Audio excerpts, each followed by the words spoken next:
మీకు ఈ వీడియో నచ్చినట్లయితే వీడియోని లైక్ చేయండి.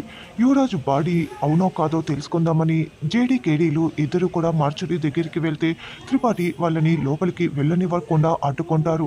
దాంతో దాత్రి కేదార్లు కారులో కూర్చొని ఆలోచిస్తూ ఉంటారు.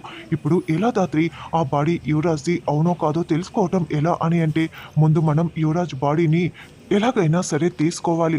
అప్పుడు యువరాజ్ బాడీ కాదు అని చెప్పి క్లూస్ని సంపాదించాలి, అందరికీ సబ్మిట్ చేయాలి అని దాత్రి అంటుంది. అదే ఆ బాడీని ఎలా దాత్రి అని అంటే ఏదో ఒక విధంగా తీసుకుందాము, అందుకు నా దగ్గర ఒక ప్లాన్ ఉంది అని దాత్రి ఒక ప్లాన్ని చెప్తుంది. వెంటనే దానిని ఫాలో అయిపోదాం అని కేదార్ అంటాడు. తర్వాత మీనన్ యువరాజ్ కూడా ఆ బాడీ గురించే చాలా టెన్షన్ పడుతూ ఉంటారు.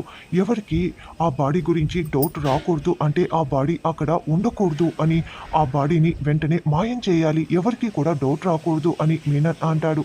అయితే ఒక పని చేద్దాం బాయ్, ఆ బాడీని మనమే ముందుగా కాల్ చేద్దాము అని యువరాజ్ అంటాడు.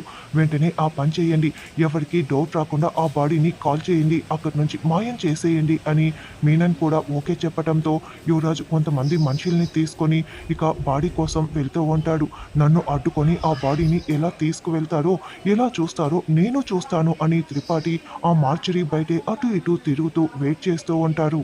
కిరణ్ కాంపౌండర్ వేషం వేసుకొని ఉంటే దాత్రి డాక్టర్ వేషం వేసుకొని మార్చురీ దగ్గరికి వస్తూ ఉంటుంది. ఇక యువరాజ్ బాడీని కొంతమంది స్కెచర్లో పెట్టుకొని తీసుకువెళ్తూ ఉంటారు.